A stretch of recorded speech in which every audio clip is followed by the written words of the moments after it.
Hi there movie readers, welcome back to the channel and welcome to the book wall. This video is a continuation of my previous video whereby I was showing you some of my recent purchases in the last 18 months. This one's a continuation of that with some of the books that I have bought which are not so much vintage and are under the age of 40 years old. Again, these are all picked up off the internet or in bargain bookshops or second-hand shops around the city that I live in. So without much further ado, I'll get around to the books. So firstly, I picked up some Star Trek books based on the films by or with William Shatner. First one that I came across is The Search for Spock. Now this is a Pocket Books American edition, which is very unusual to find just in a second-hand bookshop. In a charity shop, in fact, this one. I picked this up with Monkey Boys Toys, Dave from Monkey Boys Toys. And there seem to be quite a few of them about at the moment, because in another shop I found Star Trek 4, The Voyage Home. So this is by Vonda McIntyre. Again, Star Trek 3 here was also by Vonda McIntyre. This is published by Grafton Books in the UK.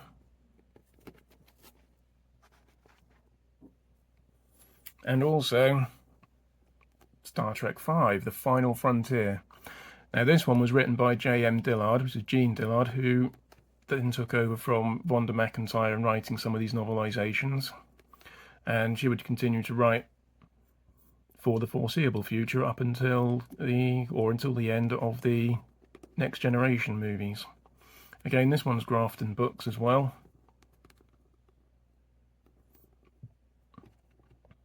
I thought, well, as I've came that far, I may as well have Wrath of Khan as well. This is published by Futura in the UK. This is in very nice condition, which I bought off the internet, again for pennies and postage. I was pleasantly surprised at the condition of it, which is much better than I thought. Sometimes when you plug for a good condition book, you sometimes get something far worse. And on very rare occasions, you get something slightly better. So I was quite happy with that. The only original cast movie novelization I have to get is Undiscovered Country, as I already have the motion picture. Now next I have a couple of John Hughes films, novelizations. First one, Some Kind of Wonderful. This is published by Bantam Books in the UK. Got a classic cast picture on the back there. This is, on the front there you've got Eric Stoltz, Mary Stuart Masterson and Leah Thompson. It's a bit of an iconic film, along with Pretty in Pink, which I managed to pick up for a good price. And on the front there you've got Andrew McCarthy, Molly Ringwald and John Cryer there. This is another one which came in good condition, which was better than I thought. Again, for less than £5, which sometimes I have to pinch myself when I see the prices pop up like that. No stills, no photo stills on the inside, but marvellous condition. Very happy with that. You may also notice that I've got some plastic covers for my books, which protects them so much better than the sandwich bags that I had been using. These are available online. You used to be able to get them on Amazon, but they're not on there anymore. I managed to purchase these from a guy called Dorset Bob, who is frequently mentioned on Jules Burt's channel. He kindly sold me some of these and posted them off to me, so thank you very much for those. I will include Dorset Bob's link at the bottom in the description. It was worth checking out his channel.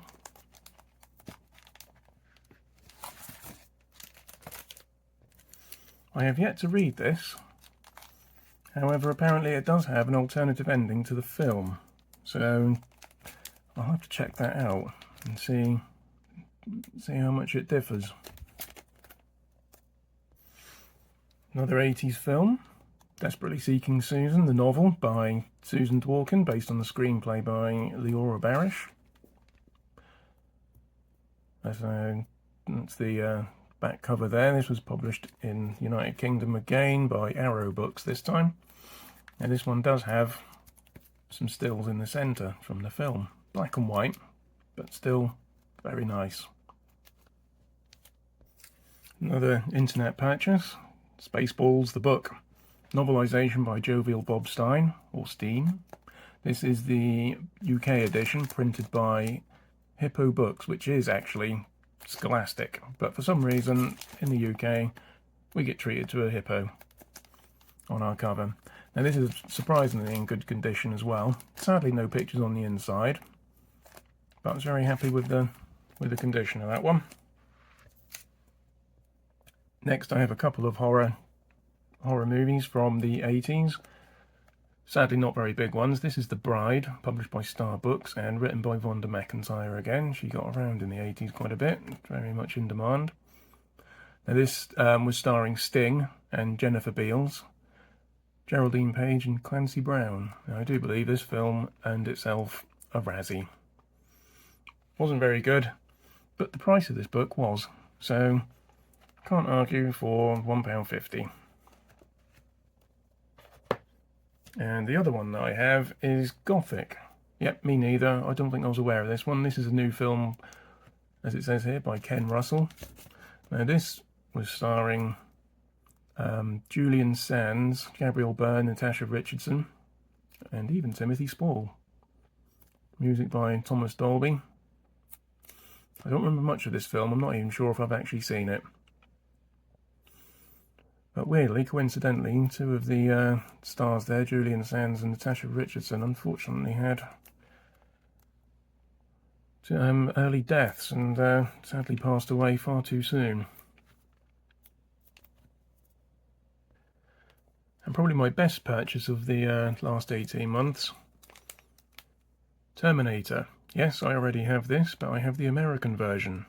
This is the UK edition, written by Sean Hudson, who is probably better known as a horror writer.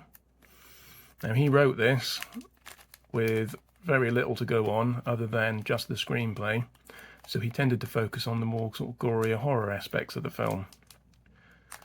I do need to give this one a read and let you know how I get on with it.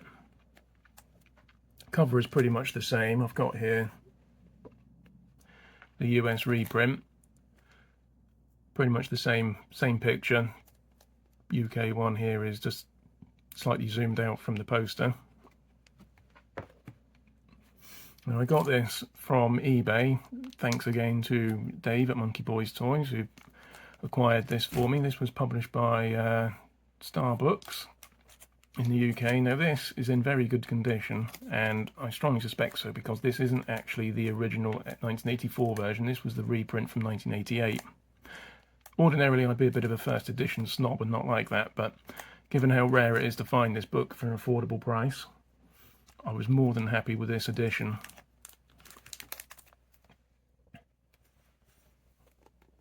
Another charity shop find, The Killing Fields. This is by Christopher Hudson. I wasn't aware of this movie. Set in Cambodia, or the aftermath of. Starring Sam Waterston, John Malkovich, and again the late Julian Sands. He was quite popular in the sort of mid to late 80s. This was published by Pan Books. In fact, I don't know what date this was. Nice little inscription there from someone called Debs. 1984. There we go. And to finish off the late 80s, I have License to Kill, written by John Gardner, novelisation, published by Coronet Books, starring Timothy Dalton, who I actually thought made quite a good Bond, but I am not much of a Bond expert, so he does look like the sort of person who would break your grandma's neck just for witnessing him. Just got that look. I don't have too many of these. I've got one other to show you. I did a while back miss out on a bargain for Bond novelizations. There aren't very many of them because most of the time they just reissue the original Ian Fleming novels. But there are a few novelizations based on the screenplays. This is one of them. Heading into the 90s now, although I think this was 89 this came out. I have just found a replacement for my scruffy Infinity Welcomes Careful Drivers Red Dwarf novelisation. So this one's in much better condition. It's got a bit of fading, sun fading to the spine, but looks much better than the dog-eared version that I had from when I was a teenager. Shadow. This was one I picked up from a charity shop out and about. This is by Pocket Books, no, Ivy Books, sorry, in the published in the United States. So again, it was another one from the States that I came across. This is written by James Lusano, based on the screenplay by David Coep, and it was starring Alec Baldwin. In the news a little bit, isn't he? Or has been.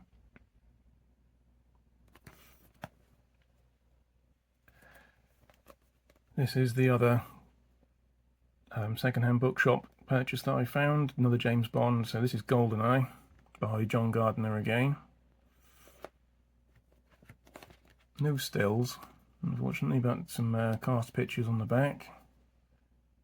Printed by, or published by Coronet Books.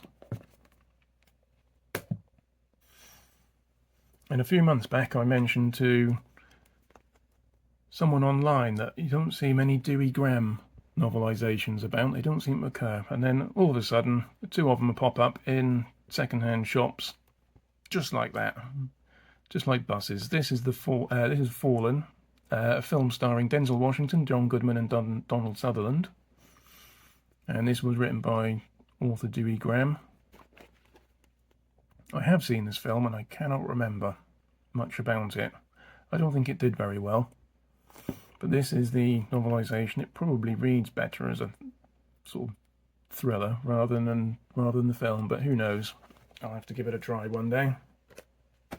And the other Dewey Graham book I picked up was The Life of David Gail, based on a screenplay written by Charles Randolph.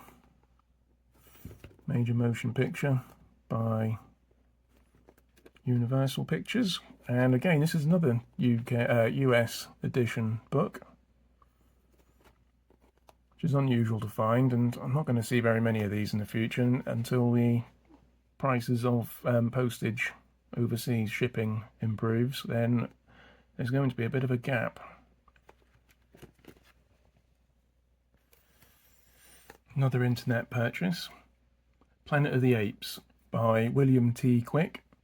Now this is based on the screenplay for the Tim Burton version, the first Planet of the Apes remake that we got in 2001. This is published by Box Tree, and it does have some colour stills in the centre there.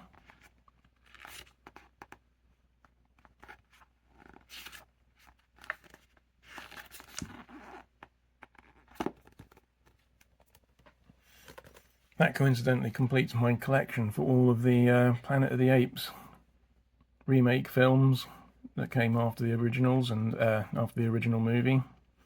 I will have to show you those at some point, but I do have all of the books from the 70s as well. Kind of by accident, these sort of things happen. I didn't really set out to get them, but they just sort of kept popping up in shops for cheap. And I do have The Dark Knight, novelisation by Dennis O'Neill. This is the Christopher Nolan sequel. Have yet to find the first Batman or the third one as yet, but I'm pleased I've got this one. It's in very good condition. I'm a bit surprised that it was that easy to get hold of, but every so often they just drop in price online and you can just snap them up for less than £5. When we get to the more recent ones, we have Nice Guys here, written by Charles R. Day, based on the screenplay by Shane Black and Anthony Bargarozzi. This is under the Hard Case Crime label of Titan Books. No stills in the middle. Doesn't seem to happen these days. And I also have picked up for £1.99 in Bargain Bookshop, Gemini Man. Now, this film kind of passed me by.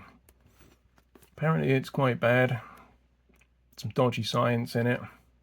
This is published by Titan Books. Now, interestingly, at the bottom here, the author, it says, is a novel by Titan Books. However, I can reveal to you that it is in actual fact Pat Cadigan. Why she has removed her name from this is anyone's guess. I haven't read any interviews as to why she has done so. Although she probably has good reason. Maybe she wasn't happy with the final result of this book, or perhaps the actual screenplay itself. But maybe found herself entering a contract that she couldn't get out of.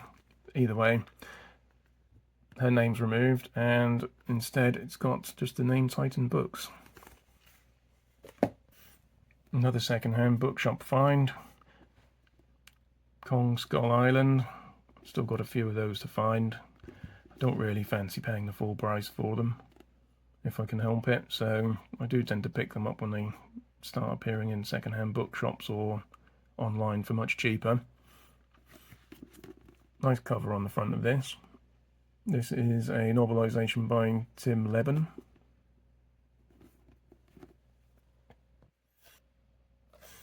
So lastly I have this, Rebel Moon, Part 2, The Scargiver. I bought this just to go with the first one. This didn't surprisingly take very long for it to be available for second hand for peanuts and postage. So I snaffled the first one that popped up, so I didn't have to pay too much. But unfortunately, it's not a very good film. And I don't think this is a very good novelisation, probably either, due to that fact. Nothing against V. Castro. Seems like a fairly decent horror writer. But could not get into this book at all. Did try reading a little bit of it. It's a very strange film. I'm supposed to feel sorry for the character of Kara. But how can you when she basically shot a child? Very strange. And the guy that she is falls in love with and sleeps with, he seems not bothered by the fact either. Very odd. Anyway, I shall take those away. Thank you very much for watching. You've been reading movies. See you again soon.